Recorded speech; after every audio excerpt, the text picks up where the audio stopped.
Hi there. Welcome to the SoberCircle channel. Enjoy this speaker tape.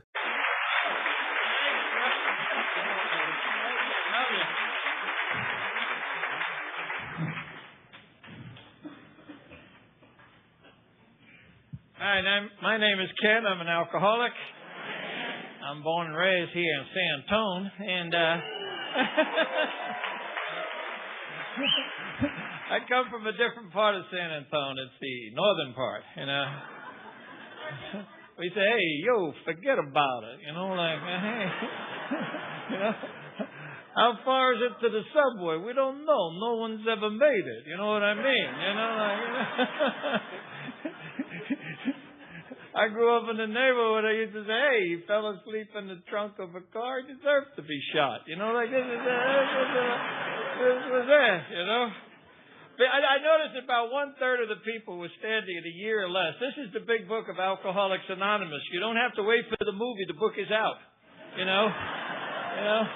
And the deal is that you're going to hear a lot of stuff from well-meaning people in your first year in sobriety and a few years thereafter. If it's not in this book, it is not Alcoholics Anonymous, which is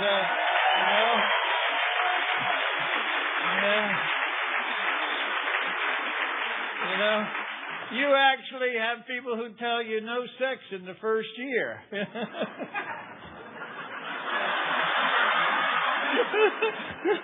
Have you ever seen those people?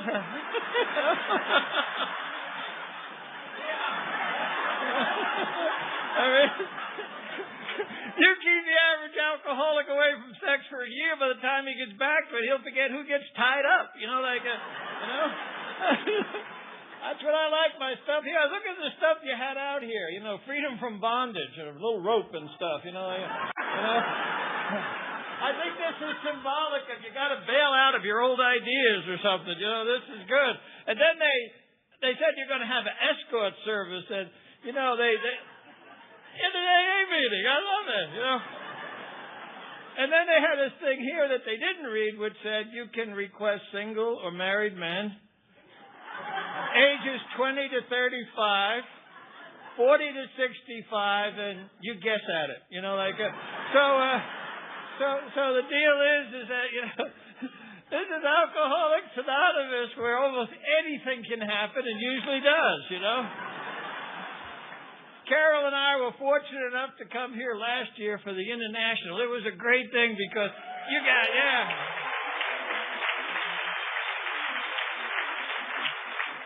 And I want to thank Grant for picking us up at the airport in Virginia, for inviting us, and all the folks involved. But when we were coming down, as Grant said, we were coming down from upstairs, the reason I was laughing was not only Carol was telling me a dirty story, but it was the fact that last year when we were coming down that same place, there were all kinds of crazy people there with hats and flags and bells and whistles and signs that said, Friends of Bill W. And it wasn't hard to figure out who belonged and who didn't, because somebody goes, who the hell, Bill W.? I guess they're not going to the convention, And the other people going crazy. And somebody said to me, how would you explain an international convention? I said, I wouldn't even begin to. I said, it's the only place where you can get 55,000 people to walk under a freeway. Sober.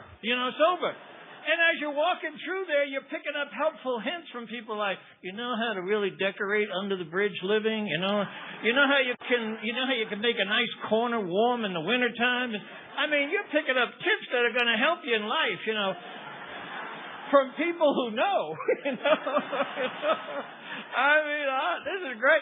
I'm a real alcoholic. If you don't know what a real alcoholic is, it's, I scratch shit that don't itch. That's what I do, that looks peaceful.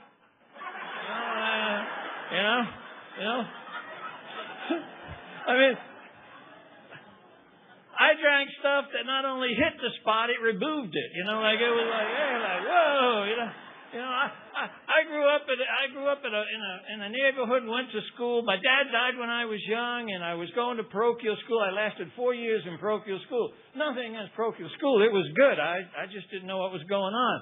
And I was hanging out with Vinny and Tony. All the guys in New York are named that way. Everybody's name begins with A.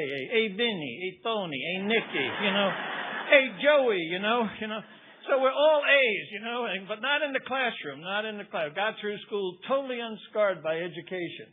It never landed a blow. I was in the class in the fourth grade with my buddy Nicky, and the teacher said, "How do you spell Mississippi?" And Nicky said, "You mean the river or the state?" That kind of a mindset, And the only reason I really travel and do all this stuff really is to stay sober and to hear you guys laugh, because I know a couple of things about laughter that most people don't know, and that is you cannot laugh and think at the same time, It's impossible. So every time you're laughing, you're getting a respite from you. And if you're sitting in one of these chairs, trust me, you need a break, It is just the way it is. And then I read a report one time where it said, the AMA says that laughing produces as many endorphins as sex. Now, endorphins are really good. They help you fight pain. They build up your immune system. I'm alcoholic. So I'm figuring if you can laugh during sex,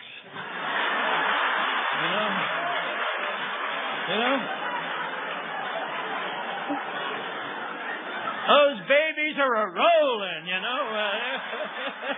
like rolling,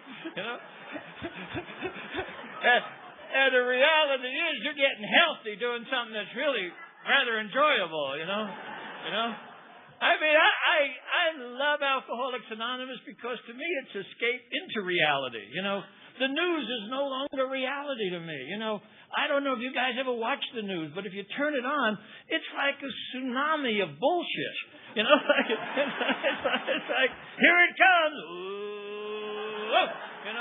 It's stuff all over the world that people are doing to hurt each other. And then I come to AA where all people are talking about is, how can I help you? How can I help you? What can I do for you? What do you need? You need a ride? You need an escort? What do you need? Tell us what you need. Tell us anything. No request goes unnoticed here. I mean, it's just great. But I mean, it's a really, really fun kind of place to be. And this is where you want to be. And it's like, you say to yourself, people get caught up in negative stuff, You hear people say things like, well, I'm a loser. I've been a loser all my life. I never won at anything. I thought I won once, but I didn't. I'm a loser. So, when I get with those guys, I say, hey, when your dad ejaculated, he let go of 500,000 sperm to find one egg. You're the winner. You're the winner.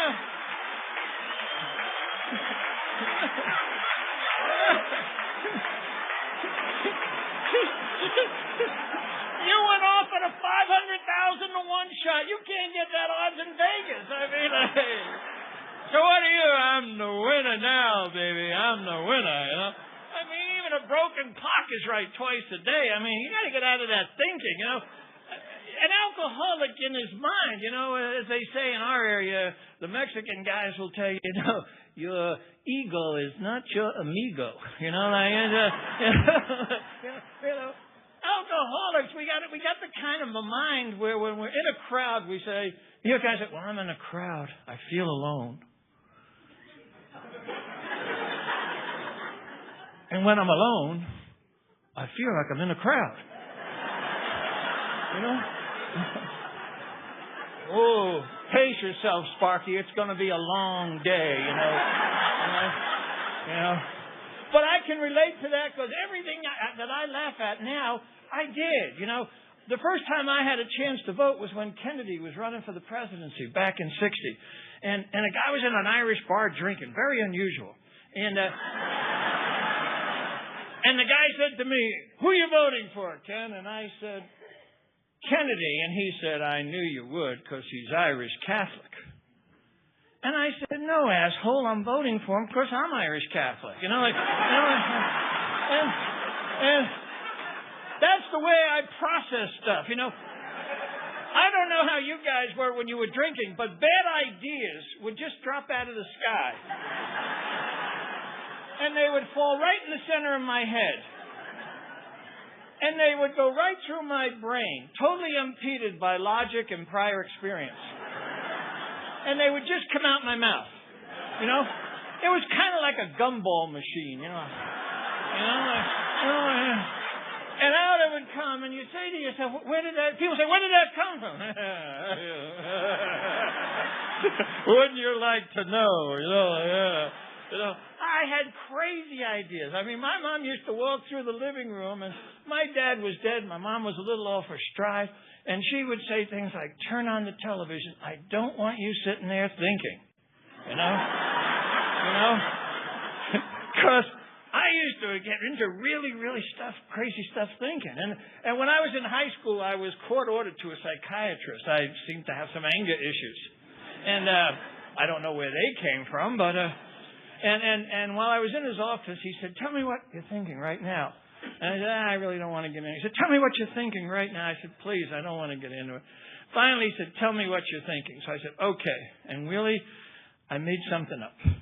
Because right when he asked me, what I was thinking is, if my knees bent the other way, what would chairs look like? And somehow I knew if I told this to him, it wouldn't go good, But I had the ability to process anything incorrectly, I mean, and it seemed like I thought it was good ideas. I thought this was good, If they had a bridge to Hawaii, I'd be Ken from Hawaii. I made a geographic in sobriety. I got sober, and I had a sponsor, and my sponsor is a guy you'd have to see. I mean, he was a very interesting guy. He had been a boxer, and he never won. So when he talked to you, his head would be going. And if ever you questioned about anything, he'd say, if you want. But I have. And I wanted it, So it shows you where I was coming from, And I was separated from my wife then. She had moved out of state to save her sanity and took our kids with her. And I would go down and see them every other week, and then he'd invite me over for dinner because he'd say, you've got to come over for dinner, And I always wondered about this, how they know stuff. When I went to my first AA meeting, I got sober July 5th of 1970. And I went to my first AA meeting, and I was wearing a blue wool suit and a tie. July 5th, in New York, And I had been in a barroom facial. I got a barroom facial. I'd questioned somebody's ancestry or something, And I walked into the meeting, and the guy said, newcomer. And I thought, how did they know this stuff? That was before I realized how intuitive you were. I said, wow, this guy's good. He says, come up front. That's where the miracle is. Oh, yeah, I want the miracle. I don't want to miss out on the miracle. So I went up front, and they put a little red name tag on me, Ken, so everybody knew I was Ken. And my sponsor used to invite me over his house for dinner because he didn't want me out there on my own. I was not to be trusted, that's for sure. So he used to have me come over, and he had, in 1970, most of you don't even remember this, but they had just come out with a 9-passenger station wagon, and the back seat faced out the back. And Fast Eddie and I always had to sit in the back seat. And I said to him one night, why am I always sitting in the back seat? And he said, I want you to see the wreckage of your past. So I was sitting in the back, And so every time we went to a meeting, we piled in the car, me and Fast Eddie. Now, Fast Eddie was quicker than me almost. He was about 45 years old, and he thought Moby Dick was a venereal disease. He was completely out of it. I'd say, Fast Eddie, what are you doing? So between his and I started to pick it up myself. So one night I'm at my sponsor's house, and the telephone rings, and he gets off the phone, and I've never seen him this excited in my entire life. He is so happy. He said, we got a 12-step call. Ooh, 12-step. Ooh. So I was about 2 months sober. I said, good. I had no idea what it was. So I go out to the car, and I head for the back. He goes, whoa, sit up front. Hey. This thing's starting to pay off already, I'm in the front seat. I can see what we're going to hit, This is good. So he takes me over to this guy's house, and of course there's no parking, and he says to me, Ken, can you go get this guy? And I said, yeah, I can go get him. I mean, I'm alcoholic, but I'm not mentally retarded. I can ring the bell and get him. And he said, go do it. He said, we'll take him to a meeting. I said, good. He said, we'll get him sober. Yeah, good. So as he tells the story, he rode around the block, and when he pulls back up, I got the guy on the ground, and I'm beating him with a garbage can lid.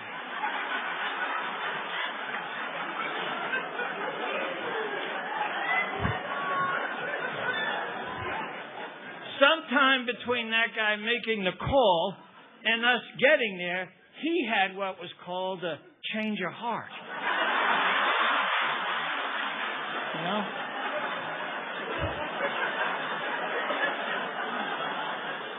Which I have since come to find out he was entitled to, but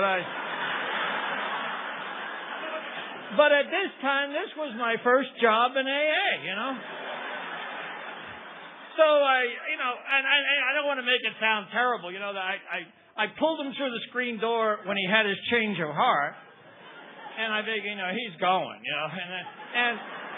and I had him down, and I hit him maybe 4 or 5, no more than 6 times, and after the third shot, he had a look like, I'm willing to turn my will in my life over to you, So when my sponsor pulled up and he saw me there and him on the ground and not looking too good, he whistled me into the car like I was a canine. So I get over and I get in the car and we start down the street, and now his head is all over the place, And he said, I want you to do me 2 favors. And by this time I'm into it. I go, yeah, sure, I can do 2 favors. He said, first, don't ever consider that a 12-step call. And then he says, second, don't tell anybody I'm your sponsor for a while.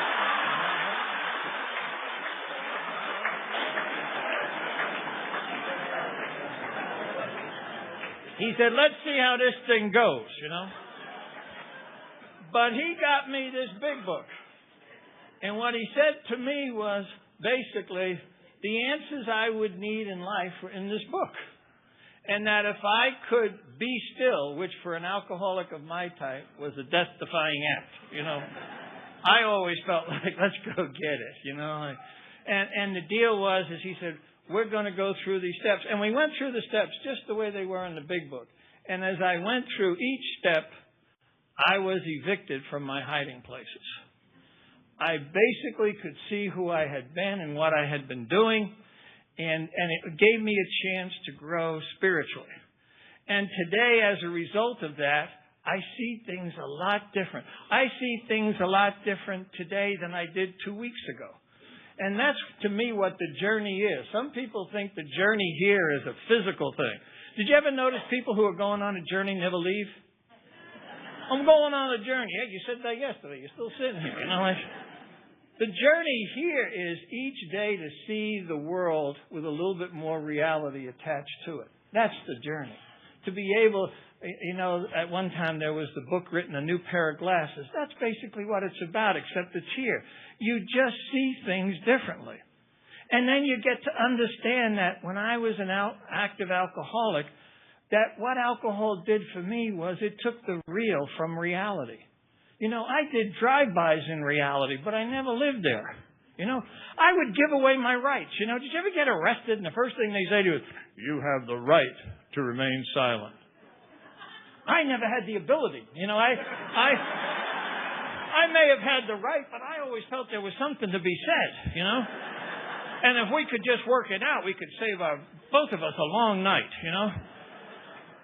But the reality of my life is that today I see things a lot differently.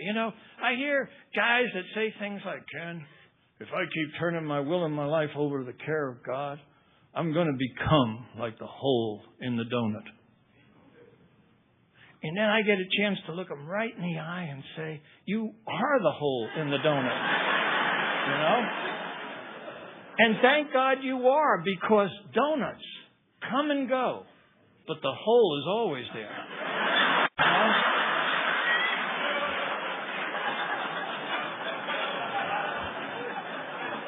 And it's that hole that connects you to whatever the infinite is. We are human beings, which means there's a human part of us and then there's a being part. 100% of our problems are locked up in the human part, the form part of us, I have guys that say things like, "I just can't believe in God." Why is that? Well, my mind tells me that if I can't see it, touch it, smell it, taste it, feel it, it doesn't exist. And you got this information from where? From my mind. Would you please show me your mind?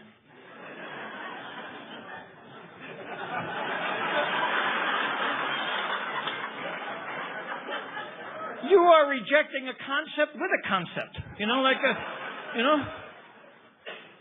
Well, you're asking me to set reality aside so you can give me some theory. I don't get it. I just don't get it.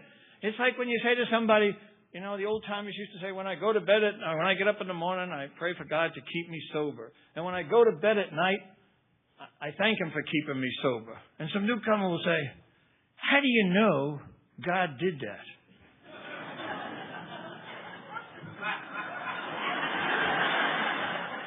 He's the only one I asked.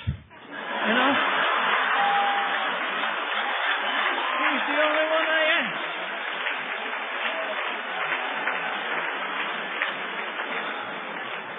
Who else? Come on, Anytime a guy says, "Well, I don't know if I need AA," I always ask him a trick question. And the trick question is, which is your strongest hand? Your right hand or your left hand? How many are right-handed strong hand people in here? If you had open ketchup or something, you'd use your right hand. How many use your left hand? Good. Okay, now you're over 21, hopefully. Okay, put your hands like this. Push as hard as you can. Tell me which hand wins.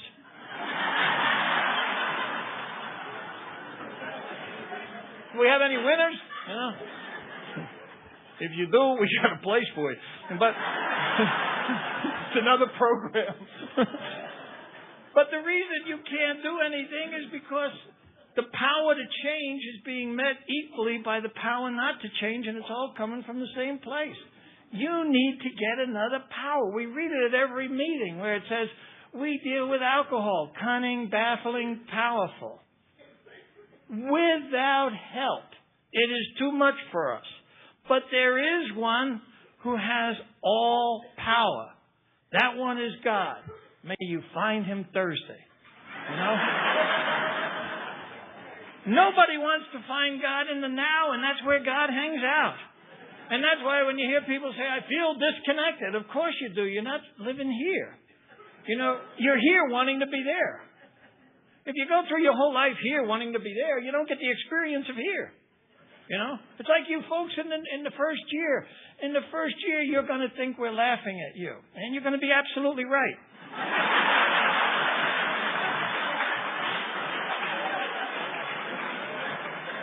But I want you to know we're not laughing at your problems. We're laughing at your solutions.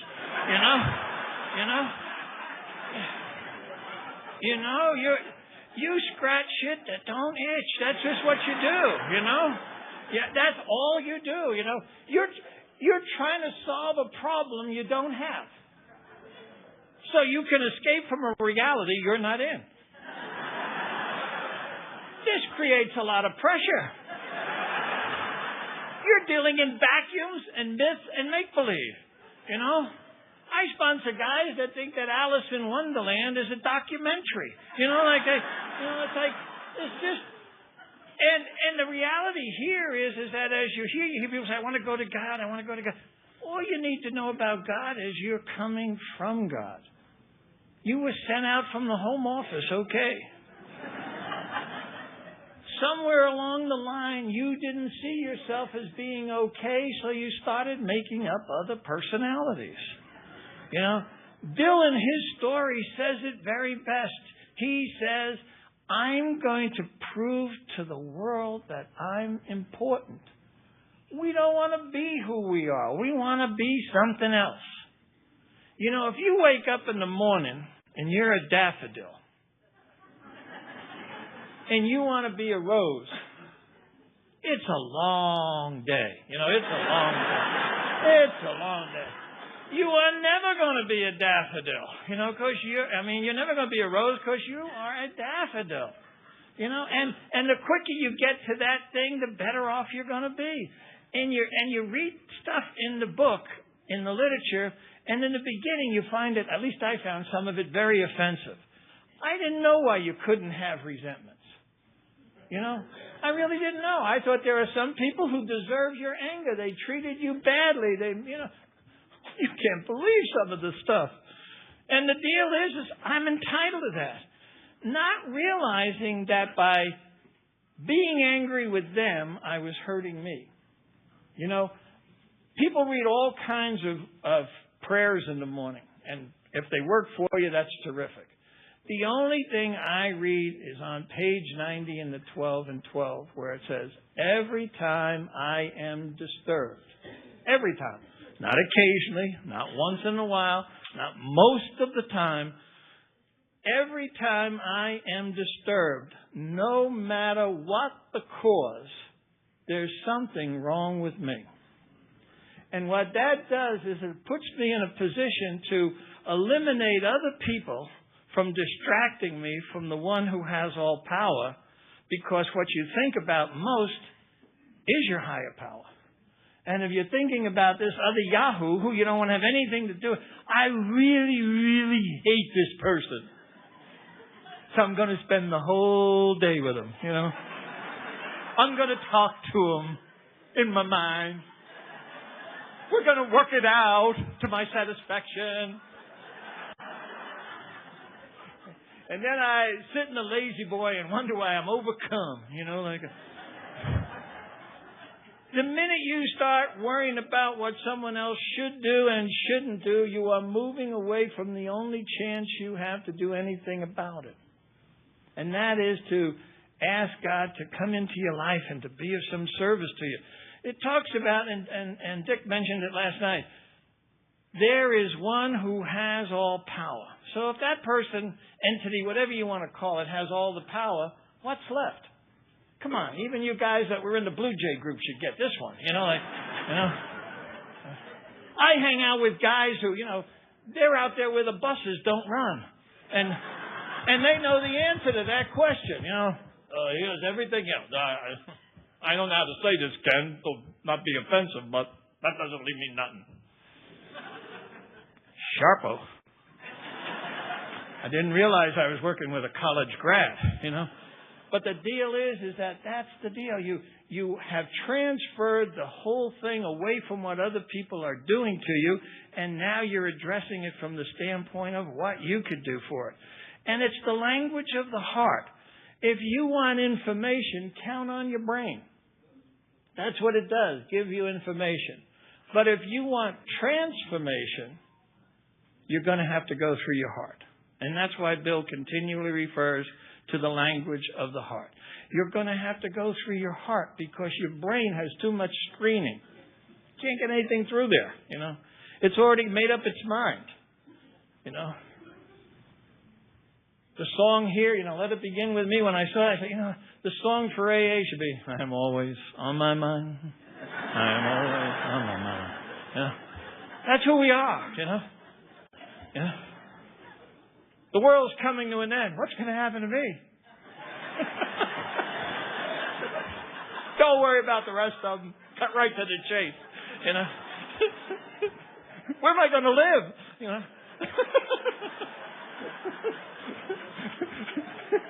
Who's going to lead, you know? But the deal is that the mind is telling you all this nonsense all the time, and it's not true. You actually have the right to ask your mind where that idea is coming from. You know, if you get up in the morning, like I hear people say, when I get up in the morning, my mind is waiting for me at the end of the bed, and it tells me what to do, and it starts setting the tempo for the day, and it takes over my life, and my mind is... If your mind is playing that role in your life, then it's not your mind. You're its body.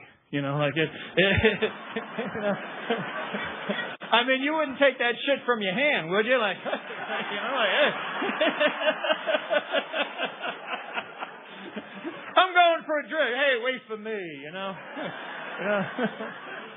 The whole deal here is that when you start to realize that what I'm going to say next is, I mean, I don't mean to ruin the newcomer's life or the old-timers, actually. But when you come down to it, what each of our lives is a mental story we tell ourselves. We're the producer. We're the director. We're in charge of the costumes, the script, the staging. We're responsible for everything. You would think we'd tell ourselves a good story. You know, like, you would just, not how bad it is, you know, like, oh, you know, can't believe how bad it is, you know. 500,000 to 1. You know? You came out of the chute a winner. Are you kidding me? So the deal is that, but people get caught up in all this nonsense. And that's why I love coming to meetings and hearing people laugh and hearing people talk about things they work their way through. And, you know, every AA meeting, I don't care where you go to meetings, but every AA meeting has a hall of fame. People in the group go, oh yeah, that's so-and-so. He did this or he did that. And it's like something they encountered in life and how they worked through it. And how much that person meant to them. And it doesn't matter whether they're really a extremely bright person or not, or whether they've accumulated a lot of wealth. You know, till the day he died, Bill Wilson referred to Ebby Thatcher, as his sponsor. And Ebby did not stay sober consistently. And Ebby caused Bill a lot of heartache at times. But when they had the International in Seal Beach in 1960, Bill wrote in the book that he gave to Ebby at that convention, I think of you every day because on a bleak November afternoon in 1934, you carried the message of salvation to me. And you carried it with the language of the heart. And without you, I wouldn't be here.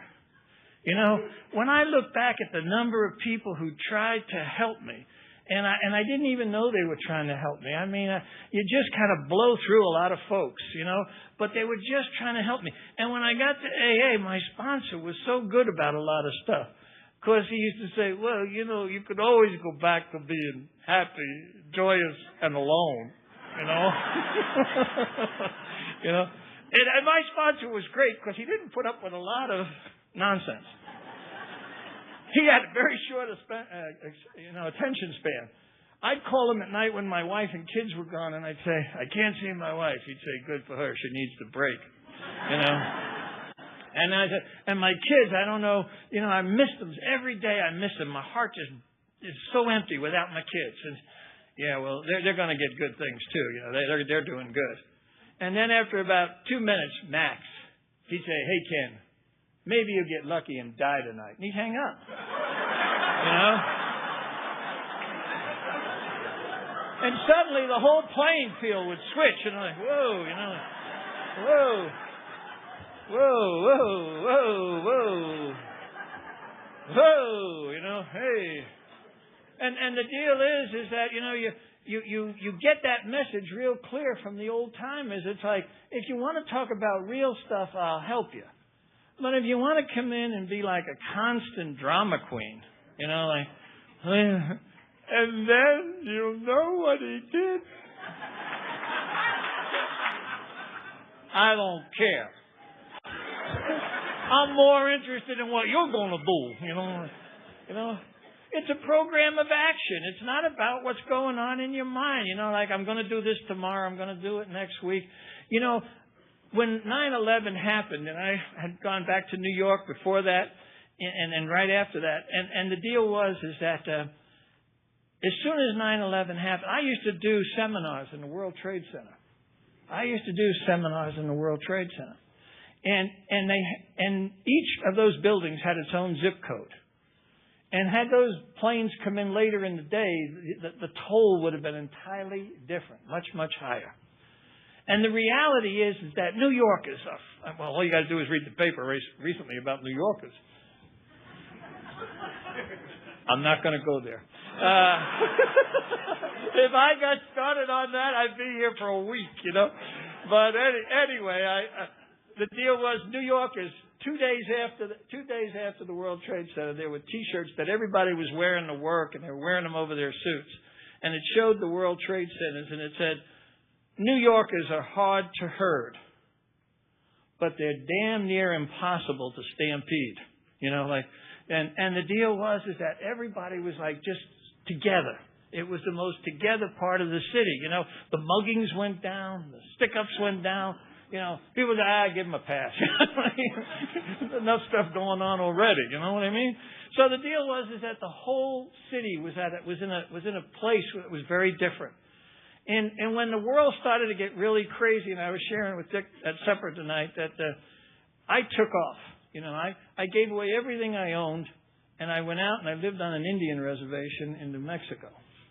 And people in my family. They were calling saying, we think you've lost your mind. And I said, not yet. But I'm really working on it, And I got over there with these Navajo Indians and lived out there on the reservation and got to do things that most people don't get to do. And that is, I'd lay on the side of a mountain, the San Juan Mountains there, and watch the eagles just fly. And when you watch an eagle fly, you get the idea that everything is okay. There's something okay, because it's just so beautiful and graceful to watch. And I went up there with this medicine man one time, and we're sitting on the side of the San Juan Mountain and watching. And up there's a Navajo dam, water dam, and they have some of the best trout fishing in the world there. I don't know whether it has to do with the dam or not, but I'm not a fisherman. And these guys do this fly fishing, And they make these little tiny flies because they do this thing called catch and release. I'm from New York. We do catch and fillet. So the deal is that they do this catch and release. So we stopped watching the eagles and we watched this guy play with this trout in the water. And he was playing with it for a while and bringing it in and bringing it in and bringing it in. And finally he got it in and he took that fly gently out of its mouth. And he put it back in the water and shook it a little bit and let it swim off. And we were so engrossed with that fish, we never saw this eagle coming down. And that eagle came down and dropped its talons in the water and snagged that fish and flew off. And this Indian never moved his head. He just kept looking straight ahead. And he said, "Did you ever have a day like that?"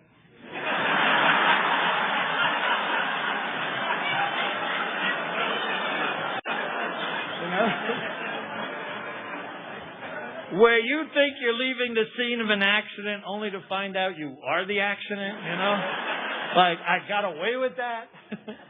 Oh, no, And the deal is that that's the way life is. Every one of us never know when the talons are going to hit the water and snag us. And that's why if you're not living in this moment, you're wasting a lot of time. If you're anticipating what's going to happen in the future. I see things differently than a lot of people at times. Like in our neighborhood, now I live in San Diego, and there's a whole different climate of people. And when before the recession came, everything was about money, money, money, money, money. Women were dating guys for their money. Guys were dating women for their money. But you know what? Now that the recession's here, personality is making a comeback. personality is starting to, you hear people say things like, she's nice, not where she works or what she can do, she's nice. And so you just realize, and then I come to realize that at our base root, alcoholics are very romantic. We are very romantic. We have this romance in our blood, right from the first casual look. All the way through to the restraining order. Like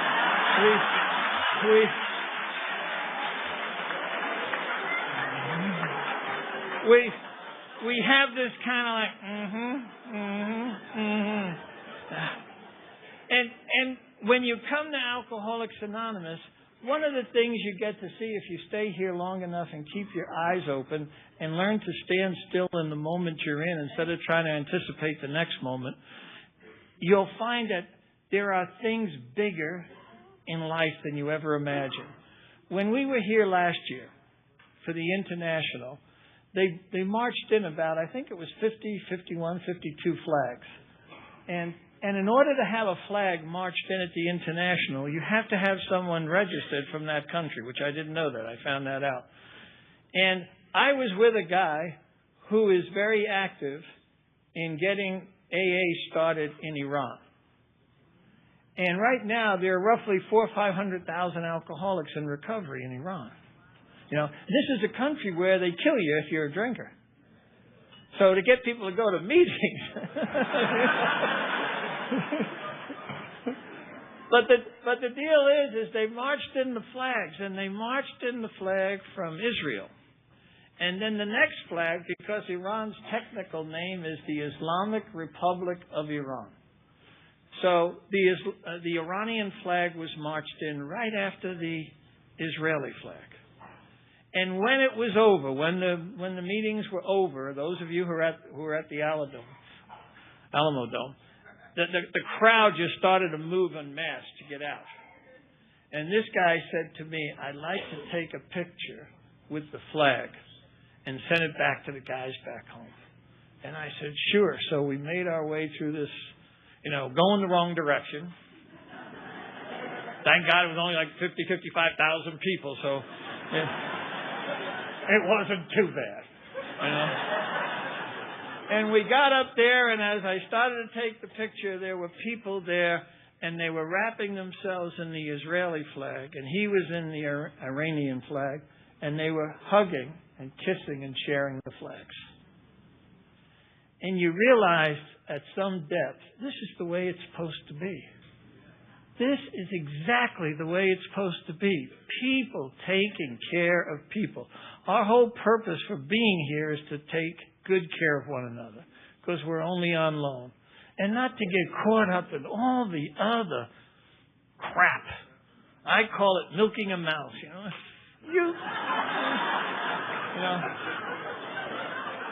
a lot of activity, but very little milk, but you don't understand. Weepers and whiners, Ken, I lost my job, And then how it's all perception. How the whole deal of life is perception. I had a guy who came to visit me, and we had coffee in the morning, and he said to me, "Ken, if my wife leaves, I don't think I can stay sober. I love her so much." And he meant that. And then in the afternoon, I had a guy come and have coffee, and he said, "If that bitch stays, I'm done. There's just no way. I'm done, So it's not the event. It's how you interpret the event, It's all about perception, and that's the way we take stuff in. And that's why it's real critical to live in this moment. And, we have so many good lines in the book that say that. And that one about there is one who has all power. That one is God. May you find him out. You'll find out that things will happen in your life that you can't explain. I decided, when my wife and I decided to get back together after 2 years of being separated, and we were walking around on eggshells, as you do when you haven't lived with someone for 2 years. And I started doing stupid things in sobriety. By stupid things, I mean, I was going through red lights to get home because I didn't want her to think, well, he stopped for something. You know, he's doing the same old nonsense. And so I'd go through a red light, or I'd do something really dopey because I didn't want to upset her. And the bottom line was, then my kids were going to school, and some of the things I did at the end of my drinking made the newspaper. So my kids, just when everything got settled down, would come home and say, Dad, my teacher remembers when you did this and you did that. So we decided we'd make it geographic in sobriety. So we moved from New York to California. It was as far as I could go in a car, you know. Had there been a bridge to Hawaii, I'd be Ken from Honolulu, you know, like. But we got in the car, we had nothing, and we moved cross country. And before we left, my sponsor said to me, he had us over at his house for a dinner, and he said to me, I never asked you to make a promise to me, but I'm going to ask you to make a promise now. I said, what's that? He said, when you get to California, I know you don't know where you're going to work or where you're going to live, but whenever you get there, please go to some church for 6 months because you're going to need the connection and the extra juice. I said, okay, I promise. So when I got to this little town, La Mesa, because we're going to start in San Diego and go up the coast, when I got there, and I said to him, I hope I know where to live. And he says, don't worry, you'll know. So I got to La Mesa. I was raised Catholic, so I went to the Catholic church there in La Mesa. And this Irish priest said the Mass. And then after the Mass, we went to get donuts in the rectory, and we're having coffee. And this Irish priest came over, and he said, I'd like to introduce myself. My name is Bill Wilson.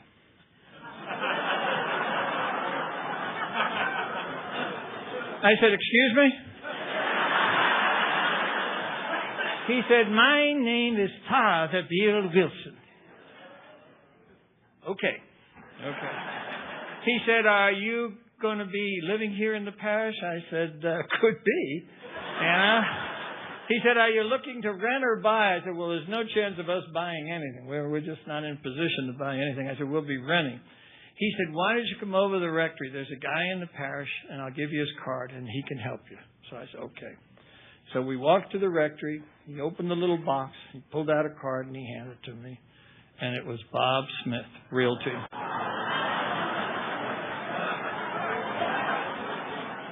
Now, I'm not the brightest bulb in the room, you know. But the first two names I met at this church were Bill Wilson and Bob Smith. That was 1974, and that Bill Wilson was not sober. And that Father Bill Wilson came into AA 2 years later. But he wasn't sober at that time. But he knew in a short period of time when I joined the parish that I was sober. And he used to call me because he drank black and white scotch.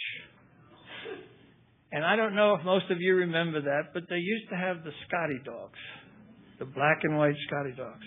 And he'd call me in this great Irish accent. He'd say, oh, Kenneth, I took the puppies for a walk last night.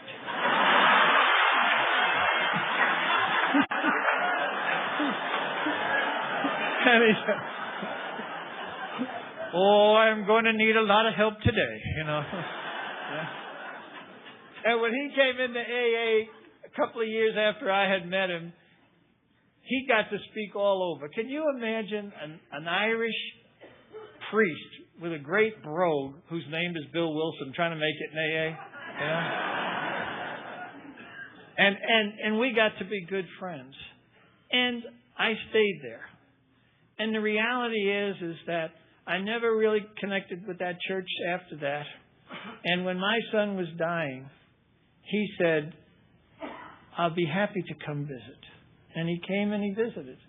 And he said, you don't belong to the parish and you haven't been active. But if you want a parish ceremony, I'll give it to you. And my son died at 29 years of age. And he died in hospice. And he had been really sick at home. And I got to see the reality of sickness in a whole different way. Because you just don't expect a kid 29 years old to be sick. And he had AIDS. And he got to the point where he went from 190 pounds to about 110 pounds. And he wanted to maintain his dignity. So he wanted to go to the bathroom rather than do anything else. And so I would throw comforters and pillows on the floor and watch my son crawl across the floor. And one day as he was doing that, it came to me. And God has a great sense of humor, because my ex-wife started swinging by, and I got to meet my husband-in-law.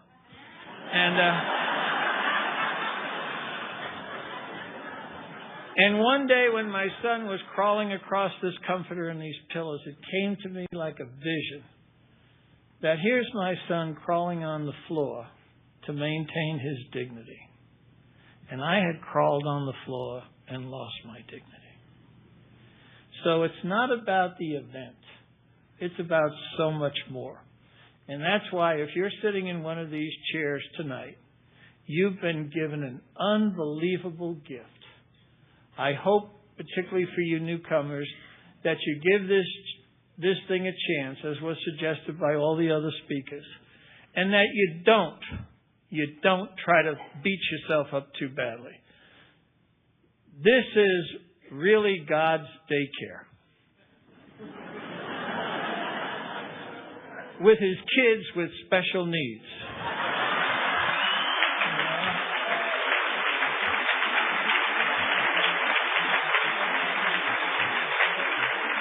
But I want to offer encouragement, because it's like no fool left behind. We don't care who you are, where you came from. This is home. Welcome. We're glad you're here. And just remember that through your mind, you get the information. But through your heart, you get the transformation. And if you want to live happy, joyous, and free, then you have to reach a point where you unconditionally accept who you are, where you are.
Ken, a very special parting gift for you. Thank you for playing our San Antonio home game.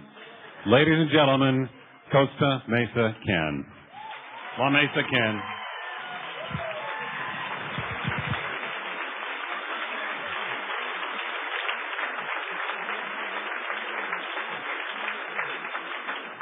Nice. Let's close the meeting while you're... Thanks for listening. Please support the channel by liking and subscribing.